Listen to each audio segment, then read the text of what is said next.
for me, this is the art part, and this is the part where you make yourself vulnerable, and you just kind of let people not judge you, because we're really not about that.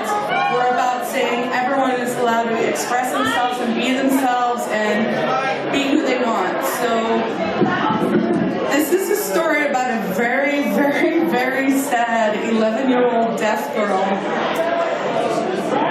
The backstory or premise that you need to know, and I think I'll read that, and this might be a little, I cut it by half, but it might be a little long, so just bear with me. It's eat the mic. Oh, sorry. Bad girl. Just take it off the stand. I can't read and do that. I'm not that good. Okay, first of all, I need to swallow my gum. So this is a deaf girl, and the story is going to jump. There's going to be sort of a technical explanation at the start, which is all about the left-right dichotomy, where people say there was only these two solutions, and most of us believe there are other solutions. And so it'll explain it, and then it cuts to where she's in the doctor's office. This is an 11-year-old narrator, and she's in the doctor's office. She's about to get really good news, and then her dad shows up, and things get pretty gnarly. I like Doc and relax as he works. He peers into... Oh no, I didn't screw up. Okay, sorry. Let's start it.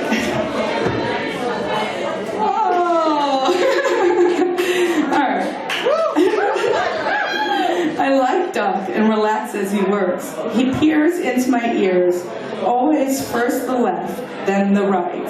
His breath feels warm on my cheek. With every puff, I imagine my ear fogging up, like the bathroom mirror does when I blow on it.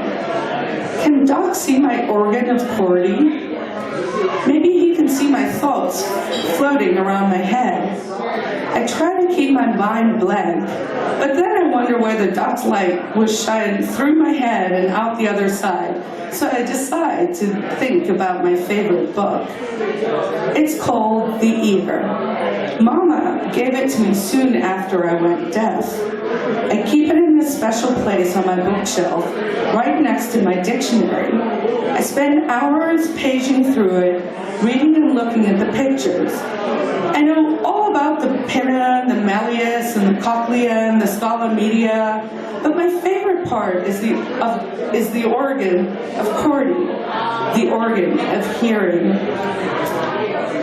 My book says the organ of Cordy is the body's microphone, but to me it seems like it's the name of a faraway island. Its picture fills 2 whole pages in the book. The organ of Cordy is beautiful. It's shaped like stretched butterfly wings, pink and green with little white dots. These, my butterfly wings, are broken. I also have a book at home called Being Deaf that Nate, that's her father, gave me last year for my birthday. I wanted a BMX, but he gave me that book instead. He said a friend of a friend wrote it, and even though I didn't like it much, I read it cover to cover. It talks about how the big D deaf community should stick together and should sort of, I don't know, ignore the rest of the world. The book says deaf people are divided into big D deaf and little d deaf. Like there's a difference. From where I'm standing, deaf is deaf. From what Nate tells me, I gather he thinks big D is the proper way to be deaf. And that little d means you want to function in the hearing world, that you're some kind of sellout. I don't get it. I just want to be like everyone else.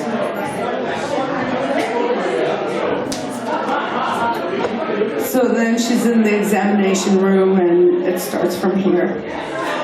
You guys are going to suss it. It's like 2.5 more pages. Well done. I spell. I don't don't talk much anymore, except sometimes when Mama and I are alone. There's not much sense of it at home, and at school the girls point and laugh when I try to say it again, retard, or look, it speaks. They scrunch up their freckled faces and turn pink. Tickled pink is the expression, and that's one of the easy ones. I gather it's not what I'm saying that they find so funny, but rather how. So now, I mostly listen with my eyes and keep to myself. But things will change when I get the implant. I just know they will. Patience, child, Doc says, but I notice a little smile on his moon face. He gives the slightest of nods and the quickest of winks. I'm getting an implant, I'm gonna hear. I think as I toss my head from left to right. I imagine I look a little bit like Stevie Wonder in We Are the World video, but I don't care. I'm getting an implant, I'm gonna hear. Where we're seated in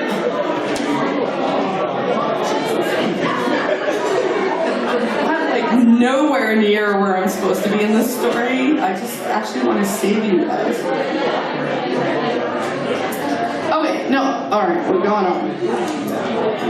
Well, we're seated in the You're the Patient chairs, and Doc has settled in his massive frame, and I am the doctor chair behind his equally massive desk, custom made. He addresses Mama.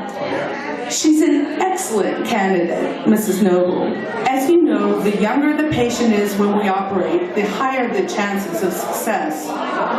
Mama and I look at each other, sunshine and roses, an expression Mama says her mama taught her, glow in her eyes. What's next? She fingerspells. Yes, Doc, what's next?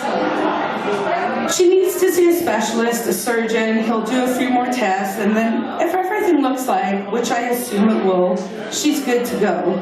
Happy, happy, happy. I fingerspell so fast my hand cramps. When we return home, I'm surprised to see Nate's car is in the driveway. Mama pops behind it, but she doesn't get out. Instead, she rests her forehead on the steering wheel. When I tug at her sleeve, she rotates her neck and watches my mouth, but she doesn't lift her head. Go tell Da, I tell her. This is going to be the best birthday ever. She frowns at me, and the white scar above her eyebrow zigzags like a lightning bolt. I notice her eyes are glazing over. The sunshine and roses are fading fast. I scan her face. At least I don't see the dark clouds. Not yet, anyway. The dark clouds are the worst. They scare me. They usually come when Nate's around, but sometimes they settle out of the blue. That's what Mama calls them, the blues. I call them the dark clouds. There haven't been any dark clouds for almost 3 months, not since their birthday, and not once since Nate's been on the road. Come on, I pull her sleeve. I smell him before I see him. Nate chain smokes, Marlboro Reds, 2 packs a day. He stinks. He's waiting in the kitchen. His suitcase stands by the door. Smells good, he says, and points at the birthday cake. No, it doesn't, I think, noticing his stale cigarette stench squeezing the other good smells from the room. He doesn't kiss me hello, and I'm glad. His breath is the worst. You what? He's fingerspelling, but I can tell he's mad. Really, really mad. He stamps his foot and the whole kitchen shakes. For once, I wish he would light up a cigarette to keep his hands busy. That would shut him up. Mama turns her back on him. She's pretending to wash the dishes, but really she's just moving the glasses from the drying rack to the sink and back again. There's not even water in the sink. Nate storms over and grabs her by the shoulders. He wheels her around. She closes her eyes. He pinches her cheek until she opens them. He starts to fingerspell really up close in her face. I warned you about this. I told you not to get her hopes up. I start to cry. They don't notice. That's one of the really sucky things about living in a house full of deaf people. Sometimes it's almost impossible to get any attention. Imagine what people will say. Me, an activist, with a daughter with an implant? Absolutely not. She is not getting one. No way. Not while she lives in my house. I can't believe it. Today is my special day. Today's the day that everything's supposed to change. I cry harder, but they still don't notice. Well, I decide, if Nate can stamp his feet, so can I. And I do, hard, over and over again. The floorboards vibrate, the window panes flash. Mama moves away from Nate. She wags a finger at me. Don't. Darcy, please, please don't. But I continue to jump up and down. I pound the floor like a trampoline. Nate rushes over and grabs me by the scruff of my shirt. He lifts me up and shakes me. When he drops me to the ground, I bite my tongue. It feels huge in my mouth. I start to scream, even though they can't hear me, even though I can't hear me. I howl. I want to fill the emptiness inside me with the sound of my voice. If I can just scream loud enough, maybe I will be able to hear. My cries fill our silent house. My face burns. I choke. I screech. I hiccup. But I don't stop. I can't stop. I don't want to stop. My throat tendons feel taut, like a tightrope. I think they might snap in two, and my head will go flying off, like the birthday balloon at the end of a party, floating through the sky with its string trailing.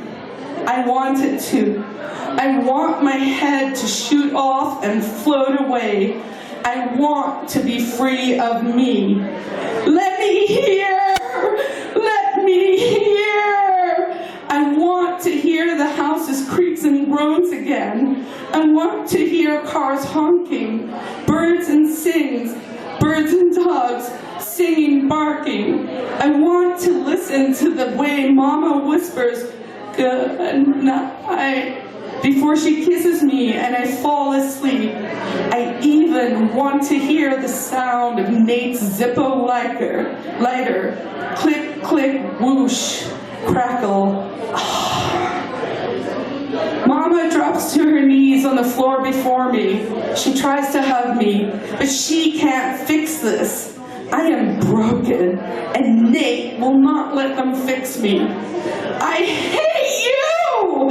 I yell and push against her. It's all your fault. You freaks made me. You made me. Now fix me. Fix me. I break loose and jump to my feet. I aim for my birthday cake on the countertop, the pink Barbie cake with 11 striped candles waiting to be lit.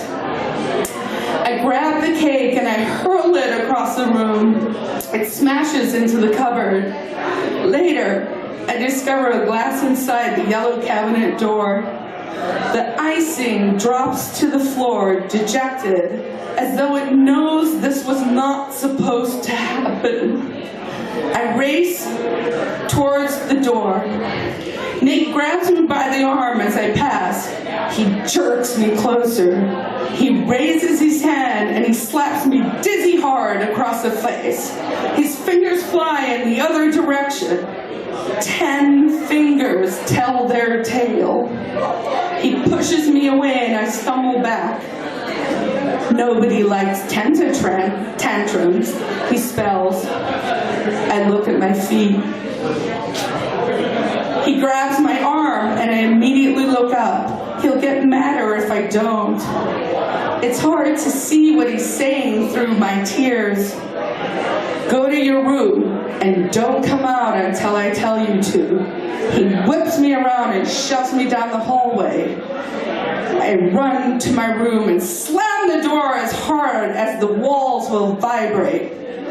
Good, I hiccup. He would have felt that. I sit cross-legged on the rug on the wooden floor in my room all night long. It was going to be the best birthday ever, Mama. I wait. Nate never comes. Mama never comes either, but I know why. When I feel the first thud through the floorboards, I reach to the bookshelf. Hour after hour, I tear page after page of The Ear to shreds. Long after the house stops shaking, it still speaks to me. The giant grandfather clock tells the floorboards to tell the house to tell me, thump, thump, thump, you will never be free.